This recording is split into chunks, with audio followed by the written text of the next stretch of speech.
Hello everyone, आप सभी का संगीताज एकेडमी में स्वागत है। और आज का जो टॉपिक है फॉर डिस्कशन वो है रेस्पिरेशन इन ऑर्गेनिजम्स। सो जैसे कि आप जानते हैं कि जितने भी लाइफ प्रोसेसेस होते हैं वो बहुत ही इम्पॉर्टेंट है, चाहे वो न्यूट्रिशन हो जाए, डाइजेशन हो जाए, रेस्पिरेशन हो जाए, सर्कुलेशन हो जाए। ठीक है। सो एक्चुअली क्या है कि ये जो लाइफ प्रोसेसेस होते हैं वो एक दूसरे के साथ लिंक्ड होते हैं। कैसे? जब हम इस क्वेश्चन का आंसर ढूंढने की कोशिश करेंगे तो हमको पता चलेगा कि कैसे इनमें लिंक बना रहता है। तो जो क्वेश्चन आपको दिख रहा है वो क्या है कि व्हाई डू वी रिस्पायर। तो जो लिविंग ऑर्गेनिजम्स है उनको रिस्पायर करने की ज़रूरत क्यों है? तो आप जानते ही हैं कि जो लिविंग ऑर्गेनिजम्स होते हैं उनको खाने की ज़रूरत होती है। हर एक लिविंग ऑर्गेनिज्म खाता है। उनका मोड ऑफ फीडिंग अलग हो सकता है बट दे नीड फूड। सो ये जो खाना वो खाते हैं तो वो तो कॉम्प्लेक्स फॉर्म में होते हैं। तो खाना जब वो खाते हैं उनकी बॉडी के अंदर जाता है तो by the action of digestive enzymes ये जो complex form of the nutrients है वो कन्वर्ट हो जाता है सिंपलर फॉर्म में। और ये जो सिंपलर फॉर्म है ये हर एक सेल तक पहुंचाई जाती है। ठीक है। तो अभी हमारे बॉडी के जो सेल्स है उसके यहाँ पर क्या मौजूद है? वहाँ पर अभी फूड मौजूद है। तो मैं एफ लिख रही हूँ। ठीक है। अब जब हम ब्रीद इन और ब्रीद आउट करते हैं तो जब हम ब्रीद इन कर रहे हैं तो क्या हो रहा है, जो O2 रिच एयर है यानी कि ऑक्सीजन रिच एयर है वो मेरी बॉडी के अंदर जा रही है। ठीक है। लंग्स में जा रही है। लंग्स में एल्वियोलाई है। जो एल्वियोलाई है वो ऐसा ऑर्गन है जहाँ पर गैस का लेन देन होता है। और जो एल्वियोलाई होती है वहाँ पर कैपिलरीज मौजूद होती है। और कैपिलरीज से कौन फ्लो कर रहा है? ब्लड फ्लो कर रहा है। ब्लड का एक मेन कंपोनेंट क्या है? वो है आरबीसीज। ठीक है। आरबीसीज में एक पिगमेंट पाई जाती है जिसका नाम है हीमोग्लोबिन। अब ये जो हीमोग्लोबिन है ये, इसको मैं एच भी लिख रही हूँ, इसके साथ ऑक्सीजन बाइंड करके हर एक सेल तक पहुंचता है। तो क्या हुआ कि सेल के अंदर किस गैस की एंट्री हुई? ऑक्सीजन की एंट्री हुई। अब ये जो फूड मौजूद है, स्पेशली हम इसको बोलते हैं, जो फूड यहाँ पर है वो है ग्लूकोज। ठीक है। सो ग्लूकोज का ब्रेकडाउन जब होता है ऑक्सीजन के प्रेजेंस में तो एनर्जी रिलीज होती है। और यही एनर्जी हमको ज़रूरत होती है ताकि हम दिन के सभी काम कर सकें। इवन जब हम सो भी रहे हैं तब भी हमको थोड़ी बहुत एनर्जी की ज़रूरत होती है, क्योंकि हम तब भी कुछ ना कुछ जो काम होता है वो चलता रहता है, जैसे हार्ट का पंप होना। ठीक है। फिर ब्रीद इन ब्रीद आउट ये चलता रहता है। तो वाई डू वी रेस्पायर? हम इसलिए रेस्पायर करते हैं ताकि हमको एनर्जी मिले और इस एनर्जी का इस्तेमाल करके हम अपने डेली एक्टिविटीज़ को कंटिन्यू कर सकें। अब ये जो एनर्जी रिलीज होती है ये स्टोर्ड रहती है एटीपी के फॉर्म में। एटीपी मतलब एडिनोसिन ट्राइफॉस्फेट। जब एटीपी टूटकर एडीपी प्लस पीआई यानी कि इनऑर्गेनिक फॉस्फेट बनाता है, तब जो एनर्जी रिलीज होती है उस एनर्जी का इस्तेमाल करके ही हमारे सारे काम होते हैं। इसीलिए जो एटीपी है उसको energy currency of the cell भी कहा जाता है। ओके। अब रेस्पिरेशन हम पढ़ने वाले हैं, रेस्पिरेशन इन ऑर्गेनिज्म। तो हमें रेस्पिरेशन क्या चीज़ है उसका पता होना चाहिए। तो ये एक प्रोसेस है where break down of food, मतलब जो फूड है वो टूट कर क्या करता है? एनर्जी रिलीज करता है। So the process of break down of food with the release of energy is called respiration. ठीक है। अब हम देख लेंगे कि what are the different types of respiration. So types of respiration दो ही है। एक है एरोबिक रेस्पिरेशन और दूसरा है एनएरोबिक रेस्पिरेशन। एरोबिक रेस्पिरेशन में क्या होता है? जो फूड का ब्रेक डाउन होता है वो O2 के प्रेजेंस में होता है, मतलब ऑक्सीजन गैस के प्रेजेंस में होता है। और एनएरोबिक केस में क्या होता है, मतलब एनएरोबिक रेस्पिरेशन में क्या होता है? जो फूड का ब्रेक डाउन होता है वो एब्सेंस ऑफ ऑक्सीजन गैस में होता है, मतलब ऑक्सीजन गैस मौजूद नहीं होती है। ठीक है। सो अगर हम यहाँ पर, मैंने ये जो चार्ट टाइप का बनाया हुआ है, फ्लो चार्ट टाइप का, इसको अगर हम ध्यान से और बारी बारी से देखेंगे, एक ही बारी में फुल चार्ट नहीं देखेंगे, बारी बारी से देखेंगे, तो शुरुआत हो रही है क्या? हम देख पा रहे हैं कि जो फूड हमारे सेल में मौजूद है वो क्या है? वो है ग्लूकोज। और जो ग्लूकोज है वो क्या है? वो 6 कार्बन मॉलिक्यूल है। ठीक है। C6H12O6 लिखते हैं ना हम ग्लूकोज को, C6H12O6। सो इसमें कितने कार्बन मॉलिक्यूल दिख रहे हैं? 6 दिख रहे हैं। अब क्या होता है कि ग्लूकोज का ब्रेकडाउन होता है सेल के साइटोप्लाज्म में, और ब्रेकडाउन के बाद हमको क्या मिलता है, पाइरूवेट। पाइरूवेट क्या है, वो एक 3 कार्बन मॉलिक्यूल है और साथ ही साथ एनर्जी रिलीज होती है। तो साइटोप्लाज्म में ये जो ग्लूकोज का ब्रेकडाउन हुआ और हमको 3 कार्बन मॉलिक्यूल जो कि पाइरूवेट है, साथ ही साथ जो एनर्जी मिली, इस प्रोसेस को हम कहते हैं ग्लाइकोलाइसिस। तो आपने पढ़ा ही होगा बायोलॉजी में 11th एंड 12th में, शायद 10th में भी रहता है कि ग्लाइकोलाइसिस साइटोप्लाज्म में होता है। अब हम देखेंगे क्या कि ये जो पाइरूवेट है ये ऑक्सीजन के एब्सेंस में इन ईच सेल क्या बनाता है, ये बनाता है एक अल्कोहल जिसका नाम है ethanol, with the release of carbon dioxide gas and release of energy. तो ये जो पाइरूवेट मॉलिक्यूल है ये ऑक्सीजन के एब्सेंस में ही टूटकर हमको देता है इथेनॉल, कार्बन डाइऑक्साइड गैस और एनर्जी। ये किस में हो रहा है, ईस्ट सेल में हो रहा है। तो आप जानते ही होंगे कि जो ब्रेड को हम बेक करते हैं तो ब्रेड का जो आटा हम गूंथते हैं तो उसको गूंथते वक्त क्या करते हैं, हम उसमें ईस्ट मिलाते हैं, ठीक है, थोड़ा सा चीनी देते हैं और थोड़ा सा गर्म पानी, गुनगुना पानी मतलब वार्म वाटर, उससे हम क्या करते हैं, आटे को गूंथते हैं और फिर उसको ऐसे ही रख देते हैं। तो आप देखते हैं ना कि वो जो डो है, ठीक है, वो फूल जाता है। वो क्यों फूलता है, क्योंकि ये जो कार्बन डाइऑक्साइड गैस रिलीज होती है तो वो जो एयर पॉकेट्स बनती है ना, तो वो हमको ब्रेड जब बेक होके निकलता है तो वो आसानी से दिखती है कि हमारा जो ब्रेड है वो इस टाइप का शेप का होता है ना। तो इसमें आपको ये जो एयर पॉकेट्स दिख रही है ये एक्चुअली क्या है, यहाँ पर कार्बन डाइऑक्साइड ने इस स्पेस को ऑक्यूपाई किया था, इसलिए ऐसे एयर पॉकेट्स बनते हैं, जिस वजह से जो ब्रेड होता है उसका टेक्सचर और जो स्पॉन्जी फील आता है वो इसी वजह से आता है। अल्कोहल जो बनता है जिसका नाम है इथेनॉल, इसका इस्तेमाल हम वाइन एंड बियर प्रोडक्शन में करते हैं। तो ये गया ईस्ट में क्या हो रहा है, एनएरोबिक रेस्पिरेशन हो रहा है। क्यों, क्योंकि ऑक्सीजन के एब्सेंस में पाइरूवेट का ब्रेक डाउन हो रहा है। ओके, अब होगा, हम देखेंगे कि जब हम कोई मतलब क्या बोले, थोड़ा सा कुछ हेवी एक्सरसाइज करते हैं, ठीक है, जहाँ पर मेरी बॉडी को एनर्जी की सख्त ज़रूरत है एट दैट मोमेंट, हाँ, बट ऑक्सीजन की सप्लाई उतनी नहीं है, क्योंकि ऑक्सीजन की सप्लाई ठीक ठाक से होगी तभी ना जाके वो फूड का ब्रेक डाउन कर पाएगा और एनर्जी मेरी बॉडी को जितना चाहिए उसको रिलीज कर पाएगा। तो क्या है कि मैं कुछ ऐसा जिम में वर्कआउट कर रही हूँ कि मेरे को एनर्जी की ज़रूरत बहुत ज़्यादा है, बट ऑक्सीजन का जो मेरा बॉडी का डिमांड है वो फुलफिल नहीं हो रहा है। तो क्या हो रहा है कि मेरे मसल सेल्स में लैक ऑफ ऑक्सीजन गैस है, हाँ। तो अब क्या होगा कि जो पाइरूवेट है वो क्या करेगा, मतलब ग्लूकोज का पार्शियल ब्रेक डाउन होता है। तो ग्लूकोज तो 6 कार्बन मॉलिक्यूल है, उसका पार्शियल मतलब पूरी तरीके से उसका कंप्लीट ब्रेक डाउन नहीं हो रहा है, उसका पार्शियल ब्रेक डाउन होगा और हमको लैक्टिक एसिड मिलेगा जो कि अगेन 3 कार्बन मॉलिक्यूल है with the release of energy.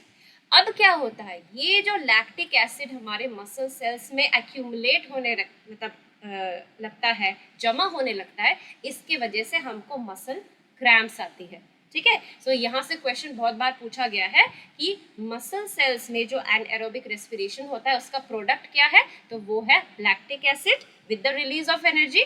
और ये भी पूछा जाता है कि जब हम कोई ऐसा वर्कआउट करते हैं, ठीक है, तो तब हमको मसल क्रैम्प्स क्यों होते हैं, तो इसलिए होते हैं due to accumulation of lactic acid. Okay, अब ये जो मसल क्रैम्प्स है आपने देखा होगा कि अगर हल्का सा हम गर्म सेक दे लेते हैं या फिर थोड़ा सा हॉट वाटर बाथ ले लेते हैं तो वो दर्द धीरे धीरे चला जाता है। ऐसा क्यों होता है, क्योंकि इस गर्माहट से हमारे जो ब्लड वेसल्स है वो ज़्यादा वहाँ पर ब्लड पहुँचता है और ब्लड के साथ कौन पहुँच रहा है उन सेल्स में, ऑक्सीजन। तो ऑक्सीजन पहुँचने से क्या होता है, ये जो ग्लूकोज पार्शियली टूटकर लैक्टिक एसिड बनाया था तो ये लैक्टिक एसिड चेंज हो जाता है कार्बन डाइऑक्साइड प्लस वाटर में, ठीक है।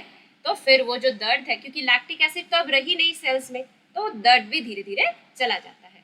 तो अभी तक हमने जो दो पढ़े कि ईस्ट सेल्स में किस टाइप का रेस्पिरेशन होता है, वो है एनएरोबिक, और मसल सेल्स में भी जब हमको एनर्जी की रिक्वायरमेंट ज़्यादा होती है बट उस हिसाब से जो ऑक्सीजन की डिमांड पूरी नहीं हो रही है तब भी हमारे मसल सेल्स एनएरोबिकली रेस्पायर करते हैं और उनके प्रोडक्ट्स भी मैंने आपको समझा दिए।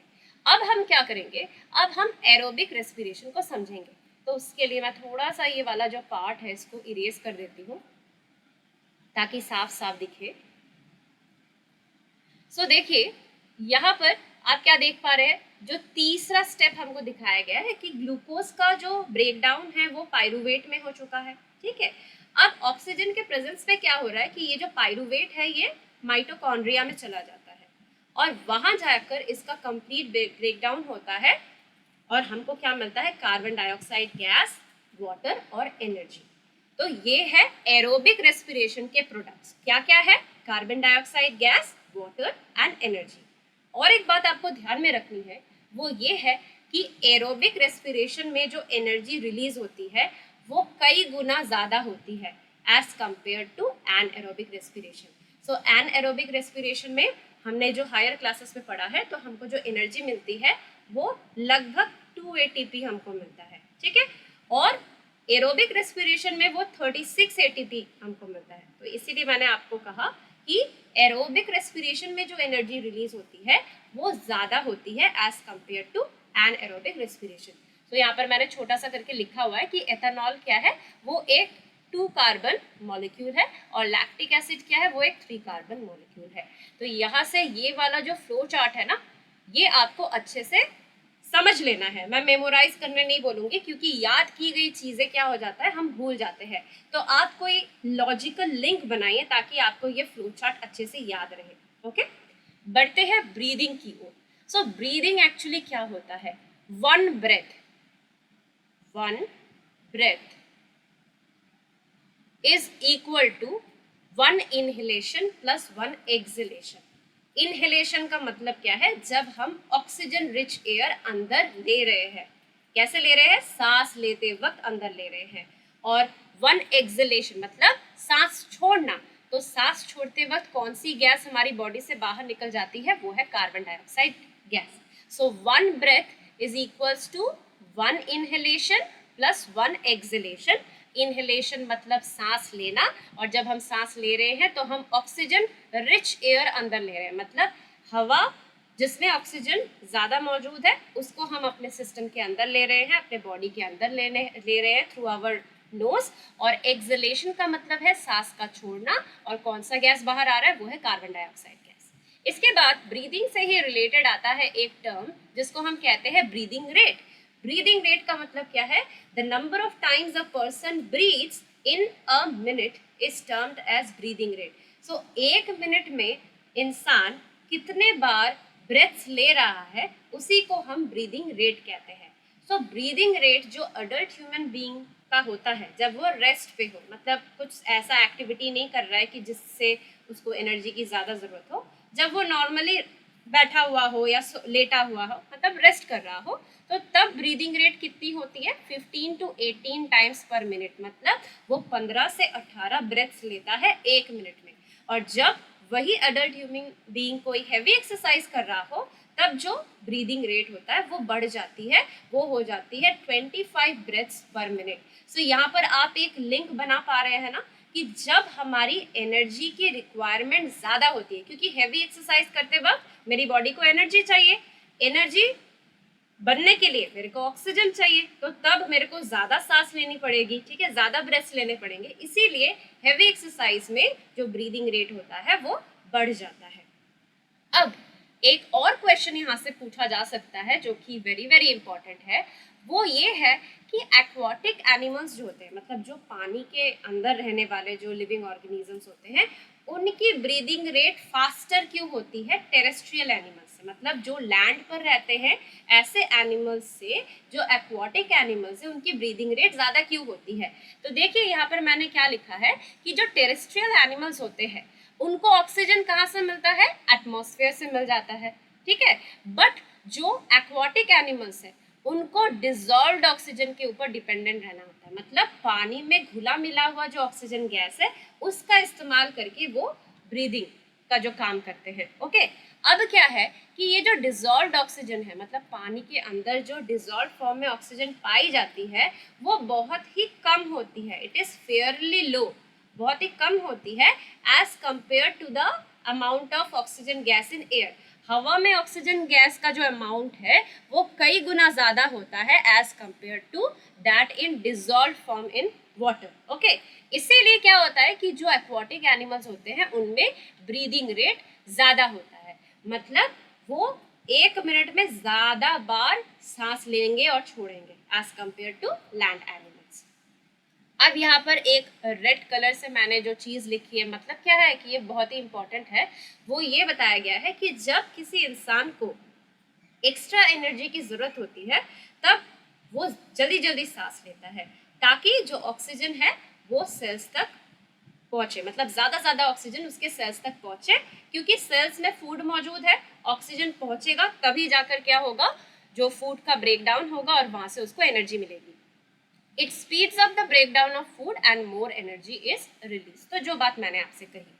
अब हाउ डू वी ब्रीथ, इस पार्ट को समझने से पहले मैं थोड़ा सा आपको अपना जो ह्यूमन रेस्पिरेटरी सिस्टम होता है उसका डायग्राम पहले थोड़ा सा दिखा देती हूँ, ताकि आपको जो ऑर्गन्स है वो क्लियर हो जाए, ठीक है।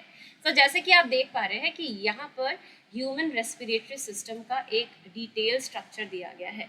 तो अगर आप देखेंगे कि यहाँ पर हमको बताया गया है नेजल पैसेज। तो जब हम सांस लेते हैं तो वो हमारे जो नाक में 2 छेद होती है जिनको हम नोस्ट्रल्स कहते हैं, उसके अंदर से हवा जाती है, ठीक है। सो नोस्ट्रल्स के थ्रू हमारे नेजल पैसेज तक पहुंचती है हवा, ठीक है। फिर वो वहां से नीचे नीचे जाती है, नीचे जाकर वो पहुंचती है फेरिंग्स में। फेरिंग्स एक कॉमन पैसेज है फॉर फूड एंड एयर।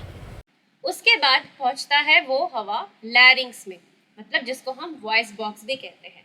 फिर उसके नीचे होता है ट्रैकिया। ट्रैकिया मतलब क्या, इसको हम कॉमन भाषा में बोलते हैं विंड पाइप।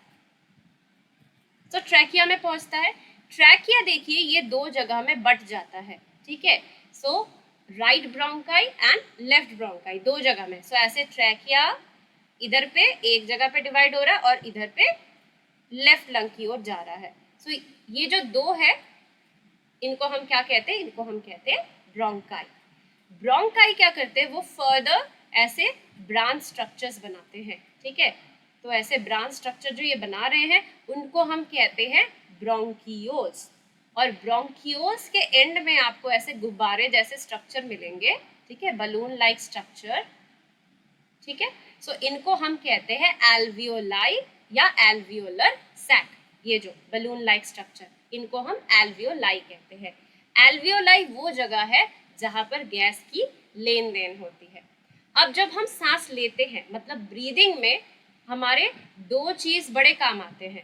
वो क्या है, वो है हमारे रिब्स, यानी हमारे रिब केज के जो ऐसे कर्व्ड बोन्स हैं उनकी मूवमेंट, और हमारा ये जो डायफ्राम होता है, जो मस्कुलर शीट है, इसकी मूवमेंट डिसाइड करती है कि हमारी जो यहाँ पर एक कैविटी है, थोरैसिक कैविटी है, उसका वॉल्यूम कब इंक्रीज होता है और कब डिक्रीज होता है। तो वो हम आगे चलकर पढ़ेंगे, बट मेनली हमको यहाँ पर जो रेस्पिरेटरी सिस्टम के मेन हिस्से हैं वो मैंने आपको पहचान करा दी है।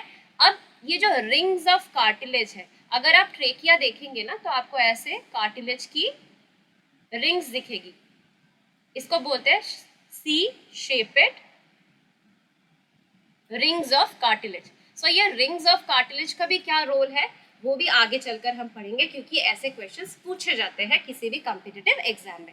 तो इस डायग्राम को आप थोड़ा सा अच्छे से देख लीजिए। ये मैंने NCERT के बुक से ही ली है, ये शायद 11 की 12th की टेक्स्ट बुक में है। I think it is in 10th science text book, एक बार आप देख लीजिए।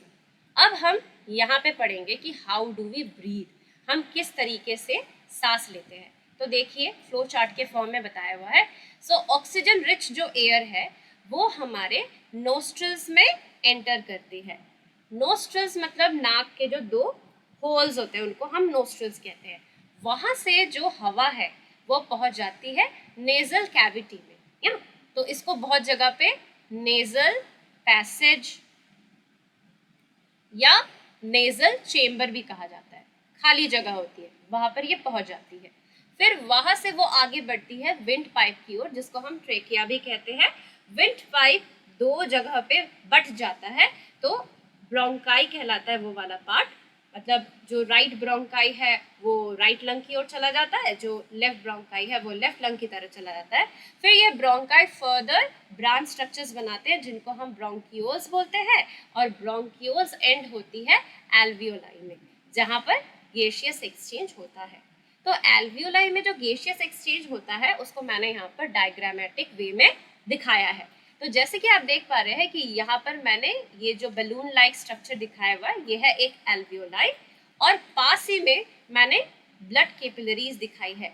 तो अगर आप देखेंगे कि जो एल्वियोलाई होती है वो richly supplied with blood capillaries होती है। तो देखिए जो एल्वियोलाई है वो इस टाइप के स्ट्रक्चर होते हैं, सैक लाइक स्ट्रक्चर होते हैं, और वो रिचली सप्लाइड होती है कैपिलरीज से, मतलब हर एक हिस्सा कवर्ड है कैपिलरीज से। तो ये वाला डायग्राम मैंने दिखा दिया। अब मेरे वाले डायग्राम पे आते हैं। तो क्या हो रहा है, हम जानते हैं कि जब हम सांस ले रहे हैं तो ऑक्सीजन रिच एयर हमारे रेस्पिरेटरी सिस्टम में एंटर कर रहा है, ठीक है। सो वो नोस्ट्रल्स से होके नेजल पैसेज, फिर वहां से विंड पाइप, वहां से ब्रोंकाई, ब्रोंक्यूल्स और एल्वियोलाई तक पहुंच रहा है। अब एल्वियोलाई के साथ जुड़े हुए जो ब्लड कैपिलरीज है यहाँ पर गैस का लेन देन कैसा होगा, तो हम जानते हैं कि एल्वियोलाई में क्या मौजूद है ज्यादा अमाउंट में, वो है ऑक्सीजन, ठीक है। और अभी ये जो कैपिलरीज में जो ब्लड फ्लो कर रहा है वहां पर कार्बन डाइऑक्साइड का अमाउंट ज्यादा है। तो एल्वियोलाई क्या करेगा, एल्वियोलाई ऑक्सीजन दे देगा रेड ब्लड सेल्स को या कॉर्पसेल्स को। रेड ब्लड कॉर्पसेल्स कहते हैं क्योंकि इसमें न्यूक्लियस नहीं होता है, तो इसको हम सेल नहीं बोलेंगे। रेड ब्लड कॉर्पसेल में जो रेड पिगमेंट पाई जाती है हीमोग्लोबिन, वो ऑक्सीजन के साथ बड़ी अच्छी से बाइंड करता है। तो क्या हुआ, एल्वियोलाई ने ऑक्सीजन दे दिया आरबीसीज को, वहां पर हीमोग्लोबिन के साथ ये बाइंड करके ये हर एक सेल तक पहुंचा। और यहाँ पे जो प्लाज्मा पार्ट में कार्बन डाइऑक्साइड डिजॉल्व मैनर में आ रहा था, ये कार्बन डाइऑक्साइड ब्लड कैपिलरीज से चला जाता है एल्वियोलाई में, वहां से वो ब्रोंकियोल से होकर, ब्रोंकाई से होकर, फिर ट्रेकिया, फिर नेजल चेम्बर से होकर हमारे नोस्ट्रिल से कार्बन डाइऑक्साइड गैस निकल जाती है। क्योंकि कार्बन डाइऑक्साइड का हमारी बॉडी में कोई भी अच्छा काम नहीं है, वो एक वेस्ट प्रोडक्ट है जो कि हमारे लिए टॉक्सिक है, तो उसे बॉडी से निकाल फेंकना ही जरूरी है। तो एल्वियोलाई से ऑक्सीजन पहुंच जाता है आरबीसीज में, और ब्लड कैपिलरीज में जो ब्लड फ्लो कर रहा है उसमें प्लाज्मा जो पार्ट है, fluid content of the blood, उसमें कार्बन डाइऑक्साइड है, कार्बन डाइऑक्साइड एल्वियोलाई को दी जाती है। सो इस तरीके से गैस का लेन देन होता है। अब अगर हम आगे बढ़ेंगे, तो ये स्ट्रक्चर तो मैंने ऑलरेडी आपको दिखा दिया है। सो अगर हम आगे बढ़ेंगे तो यहाँ पर हम कुछ इंपॉर्टेंट चीज़ें जो होती है रेस्पिरेटरी सिस्टम में, उनके रोल्स के बारे में जानेंगे। जैसे कि हम जानते हैं कि हमारे नाक के अंदर, आपने ये ऑब्जर्व किया ही होगा कि हमारे नाक के छेद के अंदर हमको छोटे छोटे हेयर्स भी मिलते हैं और एक स्टिकी एंड स्लाइमी लिक्विड भी मिलता है। तो ये नेजल हेयर्स और म्यूकस होता है, वो स्टिकी और स्लाइमी लिक्विड। ओके, सो नाक के अंदर जो छोटे छोटे बाल है और ये जो म्यूकस है, इसका काम क्या है, तो देखिए कोई भी चीज़ जो चिपचिपी होती है तो उसके साथ कुछ भी हम उस पर डाल देते हैं वो चिपक जाएगी, है ना। और नेजल हेयर्स क्या करते हैं, ये एयर को फिल्टर करते हैं। तो क्या होता है कि ये जो नेजल हेयर्स और म्यूकस है, ये हवा में तो गंदगी होती है, डस्ट होता है, डर्ट होता है, जर्म्स होता है, तो इनको ये ट्रैप कर लेते हैं। और फर्दर जो हवा आगे बढ़ती है हमारे लंग्स की ओर, वो कंपैरेटिवली क्लीन होती है। सो क्या करता है ये दोनों चीज, नेजल हेयर्स और म्यूकस, ये हवा को फिल्टर करते हैं बाय ट्रैपिंग डस्ट, डर्ट और जर्म्स इन एयर। हाँ, उसके बाद मैंने आपसे कहा था कि ट्रेकिया में आपको सी शेपेड रिंग्स ऑफ कार्टिलेज दिखेंगे। तो उनका काम क्या है, इनका काम है कि एयर पैसेज, यानी कि जो हमारा ट्रेकिया है, जो विंड पाइप है, वो कोलैप्स ना हो, उसका ध्यान ये कार्टिलेजिनस स्ट्रक्चर रखती है। अब जो चीज मैं आपको बोलने वाली हूँ ये अगेन वेरी वेरी इंपॉर्टेंट है। यहाँ से कई बार क्वेश्चन पूछा गया है कि जब हम ब्रीद इन और ब्रीद आउट करते हैं तो रिब्स की क्या मूवमेंट होती है और डायफ्राम की क्या मूवमेंट होती है। सो इनहेलेशन मतलब ब्रीदिंग इन, एक्सलेशन मतलब ब्रीदिंग आउट। इनहेलेशन मतलब सांस लेना, एक्सलेशन मतलब सांस छोड़ना। तो सबसे पहले हम इनहेलेशन में रिब्स का क्या मूवमेंट होता है वो देख लेते हैं। तो जो रिब्स होती है वो ऊपर की ओर उठती है और बाहर की ओर निकल कर आती है। So it moves upward and outward. और जो डायफ्राम है, डायफ्राम नॉर्मली ऐसे डोम शेपेड में रहता है, बट जब हम ब्रीद इन करते हैं, क्योंकि मेरे को थोरेसिक कैविटी का जो स्पेस है उसको बढ़ाना है ताकि मेरे लंग्स अच्छे से एक्सपैंड कर सके, तो तब ये जो डायफ्राम जो डोम शेपेड में रहता है ये कॉन्ट्रैक्ट करके ऐसे फ्लैट बन जाता है। सो डायफ्राम क्या कर रहा है, it moves down, so contracts, the diaphragm contracts and becomes straight and it also moves down. तो जब भी हम सांस अंदर लेते हैं तो रिब्स ऊपर की ओर उठती है और बाहर की ओर निकल कर आती है, मतलब थोड़ा सा आउटवर्ड मूवमेंट होता है। और डायफ्राम क्या करता है, ये नीचे की ओर मूव करता है, क्योंकि जो ये मस्कुलर शीट है तो ये कॉन्ट्रैक्ट कर रहा है और ये ऐसा स्ट्रेट बन जाता है। जब हम सांस छोड़ते हैं तब क्या है कि तो थोड़ा सी कैविटी है या चेस्ट कैविटी है, उसका जो वॉल्यूम है वो कम हो जाता है। सो तब क्या हो रहा है, जो रिब्स है वो नीचे की ओर डाउनवर्ड मूव करती है और अंदर की ओर मूव करती है। सो इनवर्ड मूवमेंट होता है, downward as well as inward, इसमें upward as well as outward. Okay, और जो डायफ्राम है वो अब क्या करेगा, वो रिलैक्स करेगा और वो अपने नॉर्मल शेप यानी कि डोम शेप में आ जाता है। तो ऐसा पहले वो कॉन्ट्रैक्टेड फॉर्म में था ड्यूरिंग इनहेलेशन, अब वो क्या करेगा, रिलैक्स करेगा, वो ऊपर की ओर उठ के ऐसा डोम शेपेड बना लेगा। तो ये चीज़ें आपको थोड़ा सा ये वाला पार्ट अच्छे से समझ लेना है, ठीक है। इससे रिलेटेड मैं एक शॉर्ट वीडियो भी बना के दूंगी, जहाँ पर वो जो बकेट का हैंडल होता है ना, उसके मूवमेंट से हम आसानी से रिब की मूवमेंट को समझ सकते हैं, और एक पेपर स्ट्रिप से मैं डायफ्राम की मूवमेंट को भी शो कर दूंगी, ठीक है। अब हम देखेंगे process of gaseous exchange. Process of gaseous exchange कैसे हो रहा है हमारे बॉडी में, इसको हमें समझना है। ये जो डायग्राम है थोड़ा सा मेसी हो गया है, ठीक है, बट मैं इसको इजीली समझाने की कोशिश करूंगी, आप थोड़ा सा ध्यान देके इसको सुनिएगा। तो जैसे कि हम शुरुआत करते हैं लंग्स से, धीरे धीरे ही बोल रही हूँ। सो लंग्स में क्या है, ऑक्सीजन रिच एयर है। सो एल्वियोलाई में ऑक्सीजन का अमाउंट बहुत ज़्यादा है। अब एल्वियोलाई में क्या है, ब्लड कैपिलरीज है, क्योंकि हमने क्या पढ़ा कि alveoli is richly supplied with blood capillaries. अब क्या हो रहा है कि यहाँ से जो ब्लड फ्लो कर रहा है, तो एल्वियोलाई क्या करेगा, ऑक्सीजन आरबीसीज को दे देगा, और जो कार्बन डाइऑक्साइड थी वो हमारे ब्लड कैपिलरीज से चला जाएगा हमारे एल्वियोलाई में, ठीक है। तो अभी क्या हो गया, जो ब्लड डीऑक्सीजनेटेड था वो लंग्स में आके ऑक्सीजनेटेड होता है, मतलब अभी वो ऑक्सीजन रिच ब्लड हो चुका है। ऑक्सीजन रिच ब्लड क्या करता है, हमारे हार्ट के लेफ्ट साइड में एंटर करता है with the help of pulmonary vein. So left atrium में एंटर किया ऑक्सीजनेटेड ब्लड, वहां से लेफ्ट वेंट्रिकल में आया। अब लेफ्ट वेंट्रिकल से वो एओर्टा की मदद से हमारे बॉडी के डिफरेंट पार्ट्स में जाएगा, जहाँ पर टिश्यूज और सेल्स मौजूद रहते हैं। अब सेल्स में क्या मौजूद है, या टिश्यूज के जो सेल्स होते हैं उनमें क्या मौजूद है, उनमें खाना यानी कि ग्लूकोज मौजूद है।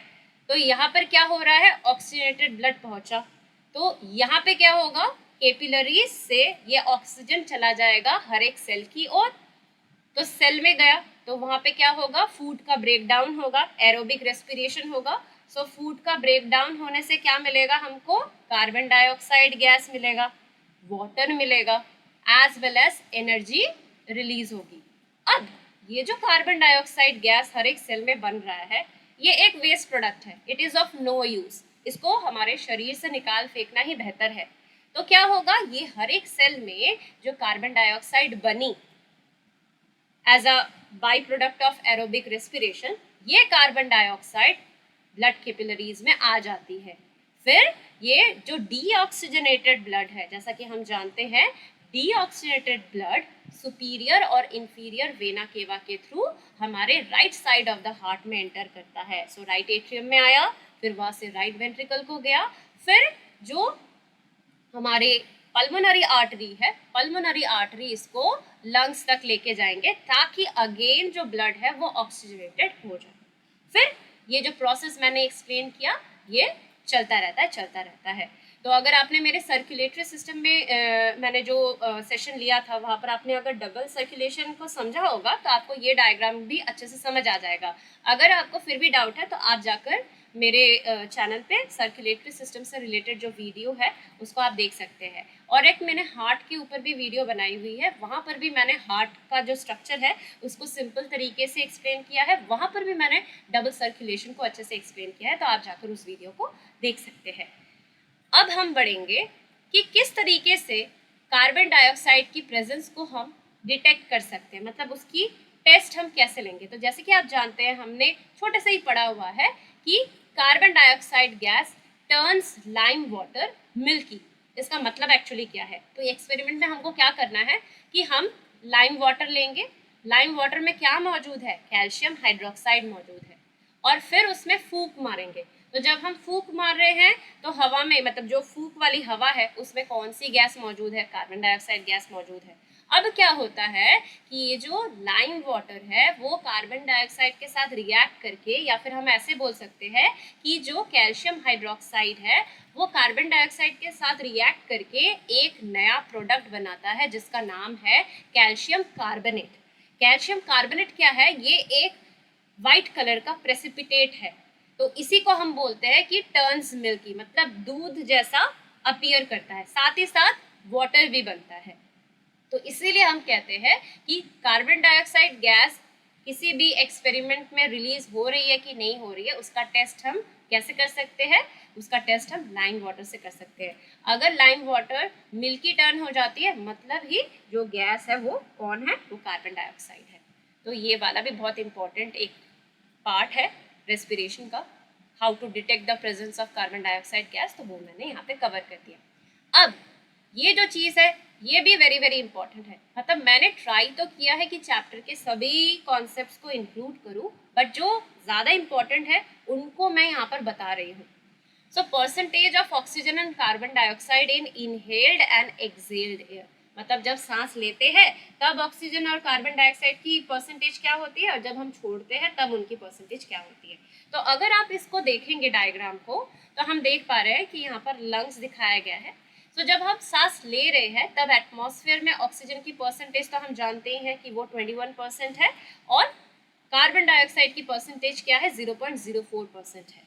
अब हमने सांस अंदर भरी, सांस ली हमने, तो ऑक्सीजन रिच एयर अंदर गया, ठीक है। अब क्या होगा कि 21% ऑफ ऑक्सीजन हमारे रेस्पिरेटरी सिस्टम में एंटर तो किया, बट जब हम सांस छोड़ रहे हैं तो ऐसा नहीं है कि सांस छोड़ते वक्त सिर्फ कार्बन डाइऑक्साइड गैस ही रिलीज होती है, बाकी गैसेस भी साथ में रहते हैं। तो यहाँ पर ऑक्सीजन जो रिलीज हो रही है उसका परसेंटेज ऐसे घट गया, ये हम नोटिस कर रहे हैं। तो ऐसा क्यों हो रहा है, तो अगर आप लॉजिकली इस चीज़ को समझने की कोशिश करेंगे तो ये बहुत ही सिंपल है। 21% वो एटमॉस्फेयर में मौजूद था, हमने सांस अंदर ली, अब क्या हुआ कि some amount of oxygen is used up. कहाँ पे यूज्ड अप हुआ, एरोबिक रेस्पिरेशन में, जहाँ पर फूड का ब्रेक डाउन हुआ with the help of oxygen, ठीक है, in order to release energy. इसीलिए सांस छोड़ते वक्त जो ऑक्सीजन गैस का परसेंटेज है वो घट गया, हो गया। अब दूसरे पार्ट पे हम ध्यान देते हैं। एटमॉस्फेयर में कार्बन डाइऑक्साइड का परसेंटेज कितना है, 0.04%, राइट। तो ये जब हम एक्सेल कर रहे हैं, मतलब जो हवा हम नाक से छोड़ रहे हैं उसमें कार्बन डाइऑक्साइड का परसेंटेज इतना बढ़ कैसे गया, 4.4% कैसे हो गया। तो अगेन अगर हम एरोबिक रेस्पिरेशन देखें या एनएरोबिक रेस्पिरेशन को भी देखें तो क्या होता है कि जैसे एनएरोबिक रेस्पिरेशन इन ईस्ट में हमको प्रोडक्ट के तौर पे कार्बन डाइऑक्साइड गैस मिलता है, एरोबिक रेस्पिरेशन में भी हमको कार्बन डाइऑक्साइड गैस मिलता है। सो बॉडी में हर एक सेल जो कि एरोबिकली रेस्पायर कर रहे हैं वो क्या बनाएंगे, फूड का कंप्लीट ब्रेकडाउन होने के बाद वो क्या बनाएंगे, कार्बन डाइऑक्साइड गैस बनाएंगे, साथ में वाटर भी बनाएंगे और एनर्जी भी रिलीज करेंगे। तो हमारे बॉडी में तो ट्रिलियंस ऑफ सेल्स है, हर एक सेल में ऐसा कार्बन डाइऑक्साइड गैस अगर रिलीज होगा तो ऑब्वियसली कार्बन डाइऑक्साइड का जो अमाउंट होगा एक्सेल्ड एयर में, मतलब सांस छोड़ने वाले हवा में, तो वो बढ़ेगा। तो अभी तक तो यहाँ से क्वेश्चन आया नहीं है, बट दूसरे कॉम्पिटिटिव एग्जाम में ऐसे क्वेश्चन पूछे गए हैं कि क्यों ऐसा डिफरेंस है इनहेल्ड एयर और एक्सेल्ड एयर में इन दोनों गैसेस का। तो इसको आपको थोड़ा सा समझ लेना है। अब जहाँ से ज़्यादातर क्वेश्चंस पूछे जाते हैं। एक तो था मतलब जहाँ से सीटेट में ज़्यादा क्वेश्चन पूछा जाता है वो है कि इनहेलेशन और एक्सलेशन के दौरान रिब्स और डायफ्राम का क्या मूवमेंट होता है। दूसरा जो वेरी वेरी इंपॉर्टेंट पार्ट है वो है breathing organs in different organism. अलग अलग ऑर्गेनिज्म में ब्रीदिंग के लिए जो ऑर्गन्स मौजूद है, यहाँ से मैच द फॉलोइंग बहुत बार पूछा गया है। तो जैसे कि आपको याद क्या करना है, आपको जस्ट ऑर्गेनिज्म के नाम याद करने हैं और उनके ब्रीदिंग ऑर्गन्स को याद करना है, ठीक है। सो कॉकरोच क्या है, वो एक इंसेक्ट है। तो कोई भी इंसेक्ट का नाम दे दे, ग्रासोफर दे दे, हाउस फ्लाई दे दे, ठीक है, कोई भी इंसेक्ट का नाम दे दे, आपको ध्यान में रखना है कि उनका ब्रीदिंग ऑर्गन क्या है, वो है स्पाइरकल्स एंड ट्रैकिया। सो एक्चुअली क्या है, स्पाइरकल्स होते हैं, जैसे कि अगर ये कॉकरोच की बॉडी कुछ इस टाइप की होती है ना, तो यहाँ पर उसके बॉडी के साइड्स में छोटे छोटे होल्स होते हैं।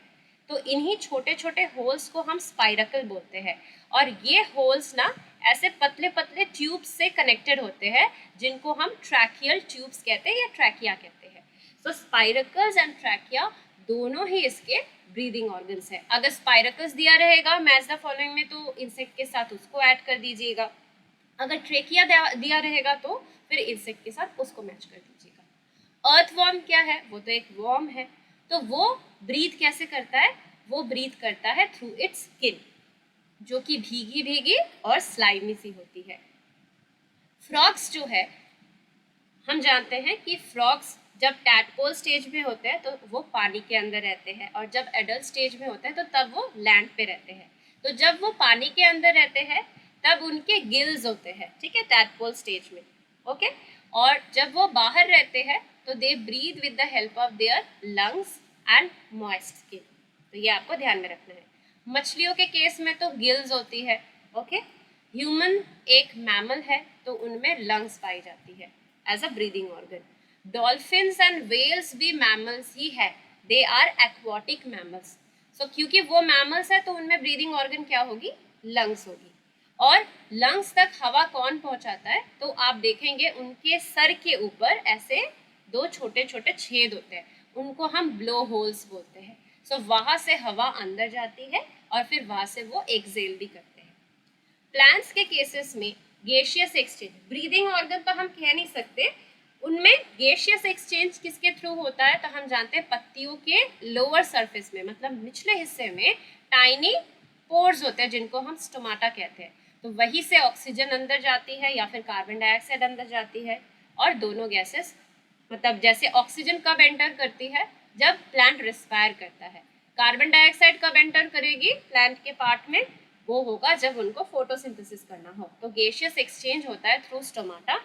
रूट्स में जो रूट हेयर्स होते हैं वहां से भी वो क्या करते हैं, जो ऑक्सीजन है उसको लेते हैं। कैसे, क्योंकि सॉइल पार्टिकल्स के बीच में एयर स्पेसेस होते हैं, तो एयर स्पेसेस में हवा मौजूद होगी तो वहां से ऑक्सीजन रूट हेयर्स लेते हैं, क्योंकि रूट्स को भी तो रेस्पायर करना पड़ेगा, वरना तो रूट्स अगर रेस्पायर नहीं करेगा तो उसको जो एनर्जी लगती है पानी सॉइल से लेकर ऊपर भेजने के लिए different parts of the plant में, तो वो एनर्जी उसको कहाँ से मिलेगी।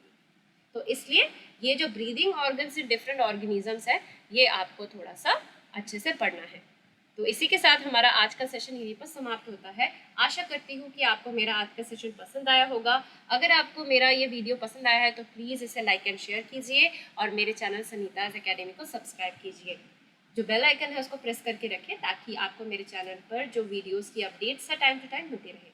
मिलते हैं ऐसे ही सेशन के साथ। Till then take care and bye bye.